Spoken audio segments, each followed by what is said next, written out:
नमस्ते। Stimulation treatment सही है या गलत? चलिए आज इस वीडियो में हम समझते हैं कि स्टिमुलेशन ट्रीटमेंट सही कब कह सकते हैं और गलत कब कह सकते हैं। स्टिमुलेशन ये ट्रीटमेंट दी जाती है जहाँ पे नर्व को इंजुरी होती है। वो पेरिफेरल सारे कोई भी नर्व इंजुरी हो सकते हैं। जैसे सबसे कॉमन अभी आप लोग है ही मेरे कम्युनिटी में जुड़े हुए अर्ब्स पाल्सी कंडीशन, जहाँ पे ब्रेकियल फ्लेक्सस इंजुरी के वजह से नर्व्स के प्रॉब्लम के वजह से हाथ की मूवमेंट प्रॉपरली नहीं होती है। उसी तरह से बेल्स पाल्सी यानी फेशियल पाल्सी के वजह से भी एक साइड की चेहरे की मूवमेंट नहीं हो पाती है। रिस्ट ड्रॉप, रिस्ट इंजुरी के वजह से, फ्रैक्चर के वजह से भी जो है नर्व इंजुरी होने के वजह से रिस्ट ड्रॉप हो सकता है। उसी तरह से फुट ड्रॉप भी होता है और यहाँ पे रिस्ट की मूवमेंट हो गई। अगर रिस्ट इंजुरी हुई है तो फुट ड्रॉप के वजह से जो है पैर की मूवमेंट प्रॉपरली नहीं होती है। और ब्रेकियल फ्लेक्सस इंजुरी यानी कि अर्ब्स पाल्सी में तो पूरा हाथ ही जो है बच्चे का काम नहीं करता है। और चेहरे में जो लकवा होता है जिसको बेल्स पाल्सी या फेशियल पाल्सी कहते हैं, उसमें भी जो है नर्व इंजुरी के वजह से मूवमेंट चेहरे की प्रॉपर नहीं होती है। तो लगभग ये अलग अलग कंडीशंस है, लेकिन सभी में नर्व इंजुरी के वजह से मूवमेंट अफेक्ट हो जाती है। तो इस मूवमेंट को फिर से वापस लाने के लिए सबसे बहुत ही इम्पॉर्टेंट मैजिकल ट्रीटमेंट अगर कोई है तो वो है स्टिमुलेशन ट्रीटमेंट।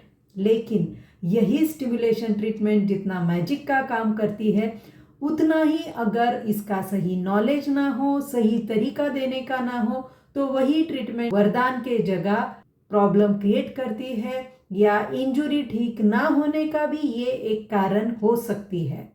अर्ब्स पाल्सी में खास करके मैं बताना चाहूँगी कि छोटे छोटे बच्चे होते हैं, पेरेंट्स तो परेशान रहते ही है कि इसका ट्रीटमेंट कैसे किया जाए, क्या किया जाए। सर्जरी के लिए तो हर कोई नहीं जाना चाहता है, लेकिन काफ़ी बार जहाँ पे मूवमेंट कम्प्लीटली ज़ीरो होती है, बिल्कुल भी मूवमेंट नहीं है, तो उस मूवमेंट को यानी कि नर्व की रिकवरी ट्रैक पे लाने के लिए स्टिमुलेशन ट्रीटमेंट सही तरीके से देने से फ़ायदा बहुत ज़्यादा वहाँ पे मूवमेंट गेन करने में होता है। लेकिन यहाँ पे काफ़ी बार मतलब पेरेंट्स को ये भी डाउट होता है क्या इतने छोटे बच्चे को स्टिमुलेशन दे सकते हैं। तो आपको ये भी सोचना ज़रूरी है कि इतने छोटे बच्चे को सर्जरी ऑपरेशन के लिए लेके जाते हैं, वहाँ पे पूरा मतलब चीर फाड़ करके नर्व को रिपेयर करके जो है कंडीशन ठीक करने की कोशिश की जाती है और फिर से बताया जाता है कि आपको फिजियोथेरेपी यानी एक्सरसाइजेस करना ही है। लेकिन वही जब स्टिमुलेशन की बात आती है, जो कि साइंटिफिक मेथड में सुपरफिशियल ऊपर से थेरेपेटिक करंट जो होता है वो दिया जाता है, मोटर पॉइंट जो होते हैं वो स्टिमुलेट किए जाते हैं जिससे कि मसल की मूवमेंट हो सके और मसल की जो क्वालिटी है यानी कि मसल श्रिंक ना हो, मसल जो है हेल्दी टोन में रहे और मूवमेंट गेन करने में मसल काम कर सके, इसके लिए स्टिमुलेशन दिया जाता है। लेकिन तब वो लेने के लिए पेरेंट्स बहुत ज़्यादा सोचते भी है। कुछ केसेस में ऐसा भी देखा गया है कि पेरेंट्स स्टिमुलेशन ट्रीटमेंट तो शुरू करते हैं, लेकिन शुरू करने के बाद जैसे ही मूवमेंट अच्छी बच्चे में इम्प्रूवमेंट दिखना शुरू होता है, तब वो स्टिमुलेशन ट्रीटमेंट दिए ही जाते हैं। कुछ बच्चों में 2 महीने 1.5 महीने से जो आइडियल टाइम होता है स्टिमुलेशन का, वहाँ से लेके 6 महीने साल भर, बच्चा 5 साल का हुआ है, किसी का 2 साल का, किसी का 3 साल का, लेकिन स्टिमुलेशन ट्रीटमेंट चली ही जा रही है। तो ये गलत है। जैसे हमारे महाराष्ट्र में मराठी में एक कहावत है, ऊस गोड लागला म्हणून मुळा सकट खाऊ नये। अर्थात जब गन्ना होता है हम खाते हैं तो क्या हम उसको जड़ के साथ खाते हैं? उसी तरह से सर्वत्र अति वर्जयत, यानी कि किसी भी चीज़ का अति सेवन हो गया या अति इस्तेमाल करना हो गया, वो अच्छा नहीं होता है। उसका साइड इफेक्ट नहीं दिखेगा बट फ़ायदा भी नहीं दिखेगा। उसी तरह से अगर स्टिमुलेशन ट्रीटमेंट एक साइंटिफिक मेथड में लेते हैं, जैसे ही मूवमेंट 0 से लेके ग्रेड 1 2 में आ जाती है, तब स्टिमुलेशन का काम बंद हो जाता है। स्टिमुलेशन वहाँ पे नहीं देना होता है। अगर स्टिमुलेशन ट्रीटमेंट उसी तरह से आगे कंटिन्यू किया जाएगा तो होगा क्या? न्यूरोसाइंस में एक बहुत ही इंपॉर्टेंट प्रिंसिपल है, muscles which fires together wires together, यानी कि कोई भी हम मूवमेंट जब सीखते हैं या हम करते हैं तो मूवमेंट का एक पैटर्न होता है और वो कंबाइन मूवमेंट भी होते हैं। जैसे कि अभी खाना खाना है तो एल्बो बेंड होगा, हाथ उंगलियां ऐसे ही होगी और मुंह की तरफ जाएगी, यानी कि इसमें ये मूवमेंट तो एक है, बट ये एक मूवमेंट करने के लिए कितने सारे muscle at a time activate हो रहे हैं, मूवमेंट को इनिशिएट कर रहे हैं। और ये जब पैटर्न बचपन से लेके सालों साल हम कंटिन्यू बेसिस पे रेगुलरली जब करते हैं तब ये मूवमेंट, मतलब खाना खाना है तो हाथ इमीडिएटली ऐसा ही जाएगा, कुछ अलग ढंग से नहीं जाएगा, क्योंकि इसी को कहते हैं मसल्स एक साथ एक्टिवेट हो रहे हैं और वो फायर एक साथ होने की वजह से उनका पैटर्न सेट होता है। और वो वायर्ड का मतलब होता है वो स्ट्रांगली एक ही साथ एक ही टाइप की मूवमेंट करते हैं। अब आप ब्रेन को जैसे सिखाएंगे वैसा ब्रेन सीखता है। उसी तरह से जब कोई भी इंजुरी होती है, ब्रेन रिलेटेड रहने दो, मस्कुलर इंजुरी या नर्व इंजुरी हो, अगर उसका पैटर्न जो है जो नॉर्मल की तरह नहीं होता है तो रॉन्ग पैटर्न मसल सीख लेती है और वो रॉन्ग पैटर्न में मसल्स फायर होने की वजह से वो रॉन्ग पैटर्न ब्रेन सीख लेता है और वो सीखने से उसी तरह से वो मूवमेंट किए जाता है। तो बच्चों में जो अगर आप स्टिमुलेशन दिए जा रहे हो सर्टन टाइम पे, उसका इफेक्ट आने के बाद भी अगर बंद नहीं करोगे तो वही स्टिमुलेशन गलत इस तरह से होता है कि वहां पे नर्व स्टबन होते हैं, यानी कि जिद्दी बन जाते हैं। आप जो रॉन्ग पैटर्न है उसको और ज्यादा प्रमोट कर रहे हो। आपने देखा होगा कि छोटे छोटे बच्चे होते हैं वो एल्बो बेंडिंग, उनका फिंगर का मूवमेंट, शोल्डर का मूवमेंट स्टिमुलेशन ट्रीटमेंट के साथ आना शुरू हो जाता है। तो पेरेंट्स खुश तो हो जाते हैं लेकिन वो कंटिन्यू करते हैं। आगे का वहां पे स्टिमुलेशन बंद करना बहुत ज्यादा जरूरी है। वो नहीं करेंगे और आगे के नेक्स्ट लेवल के एक्सरसाइज नहीं शुरू करेंगे तो होता क्या है, काफी बच्चे हाथ तो इस तरह से ऊपर मुंह की तरफ लेते हैं, बच्चा तो सीधा सोया हुआ रहता है, हाथ बेंड तो करते हैं एल्बो से, पर कैसा बेंड करते हैं, शोल्डर उठा के ऐसा। आप स्टिमुलेशन ट्रीटमेंट दिए जा रहे हो, मतलब क्या, आप रॉन्ग पैटर्न, आप पैटर्न जो है इसको कंपनसेटरी मूवमेंट कहते हैं। मतलब एल्बो तो बेंड हो रहा है बट उसी के साथ शोल्डर भी वो लिफ्ट कर रहा है और शोल्डर लिफ्ट करने के साथ साथ एल्बो बेंड करके मुंह की तरफ या सर की तरफ लेके जा रहा है। तो उसका नतीजा क्या होता है, जब बच्चा छोटा है, यानी कि मान लीजिए 3 महीने का, 4 महीने का, ये पैटर्न इतना ज्यादा दिख के नहीं आता है। जैसे ही लेकिन बच्चा बैठना शुरू करता है, कुछ भी चीज उठाने की कोशिश करता है तो वो ऐसा हाथ उठाता है, ऐसी चीज लेता है। और यही पैटर्न फिर आगे कुछ बच्चों में तो जब पेरेंट्स मुझे कांटेक्ट करते, किसी का 1.5 साल का, 2 साल का, 3-5 साल के भी बच्चे होते हैं, तो वो कैसे, उनका कंप्लेन एक होता है कि मैडम इंप्रूवमेंट तो बच्चे में अच्छा हुआ है लेकिन वो हाथ ऐसे करके उठाता है, मुंह की तरफ ऐसा शोल्डर लेके जाता है।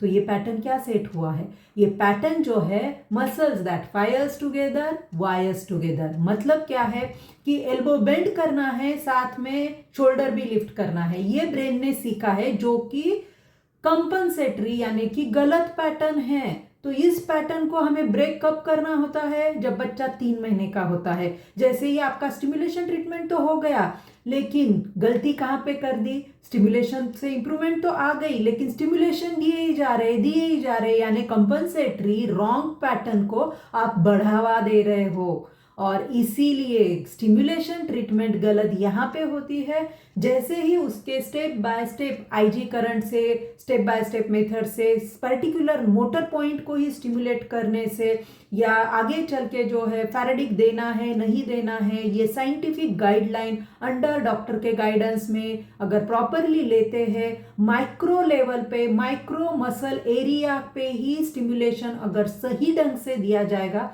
तो बिलीव मी, स्टिमुलेशन जैसा कोई भी मैजिकल ट्रीटमेंट है नहीं, क्योंकि इसके बेनिफिट बहुत ही ज़्यादा अच्छे मिलते हैं, प्रोवाइडेड अगर सही मेथड में हम स्टिमुलेशन ट्रीटमेंट देते हैं और उसको बंद करते हैं तो ही। और दूसरी बात, बंद करके फिर से बैठ नहीं जाना है, आगे के एक्सरसाइजेस शुरू करना ज़रूरी है।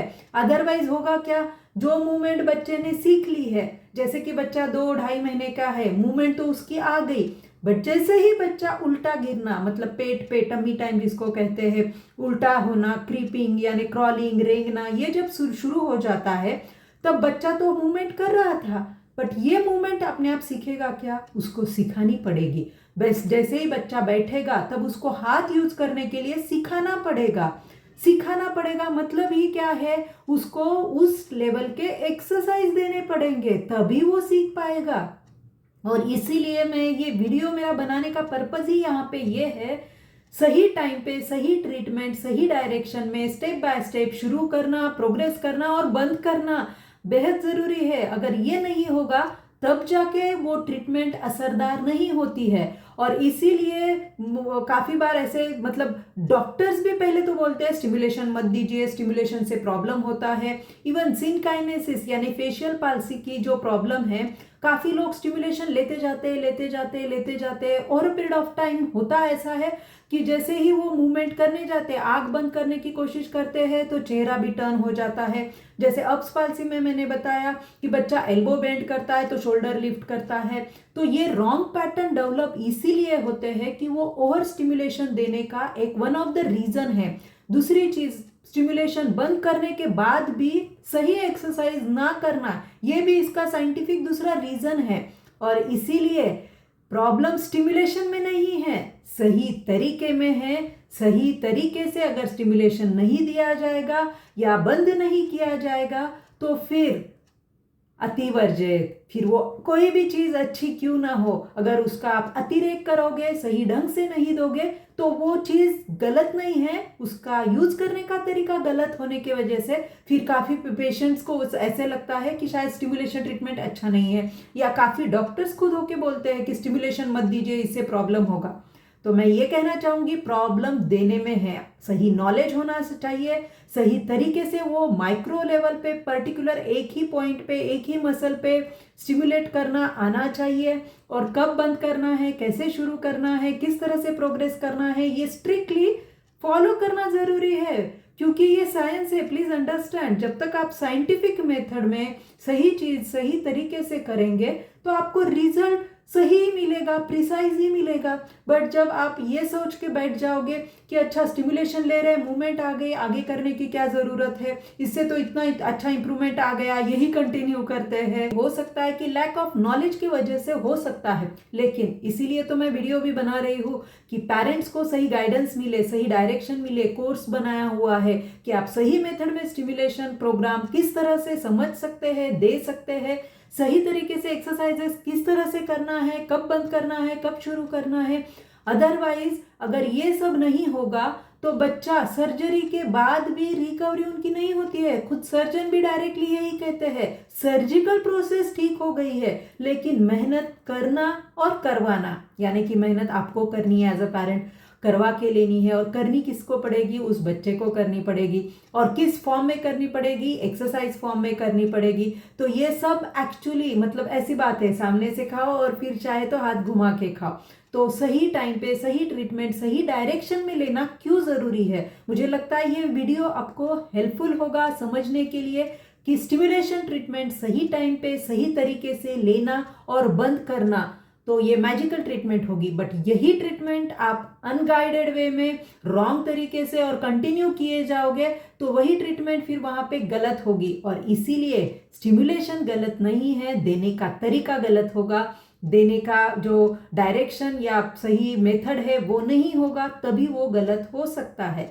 और इसीलिए मुझे लगता है कि ये वीडियो ज़्यादा से ज़्यादा पेरेंट्स तक पहुंचना बेहद ज़रूरी है, क्योंकि काफ़ी बार लोग आधी ट्रीटमेंट करके रुक जाते हैं या सिर्फ स्टिमुलेशन किए जाते हैं और उसका नतीजा ये होता है कि वो रॉन्ग पैटर्न उल्टा वो खुद ही बढ़ा रहे हैं बच्चों का।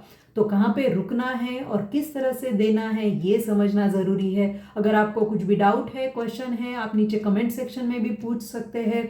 स्टिमुलेशन का भी मेरा प्रोग्राम बनाया हुआ है साइंटिफिक मेथड में और काफ़ी सारे बच्चे ऑलरेडी ले रहे हैं साइंटिफिक मेथड में, उनको इम्प्रूवमेंट भी आ रही है और उनकी रिकवरी आगे चल के अच्छे से हो भी रही है जब वो प्रॉपर एक्सरसाइज प्रोटोकॉल भी फॉलो कर रहे हैं।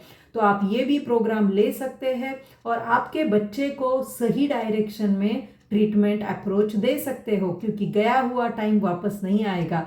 लेकिन हम सही मेथड में ट्रीटमेंट देने से अच्छी तरह से रिकवरी भी एक्सपेक्ट कर सकते हैं। तो नए वीडियो में मैं आपको फिर से मिलूंगी सही इंफॉर्मेशन और सही जानकारी क्यों ज़रूरी है अब्स पाल्सी के बच्चों के लिए और ख़ास करके सही में पेरेंट्स के लिए, क्योंकि ट्रीटमेंट तो आखिर आपको ही देना है। तो फिर से मैं आपको मिलूंगी। धन्यवाद।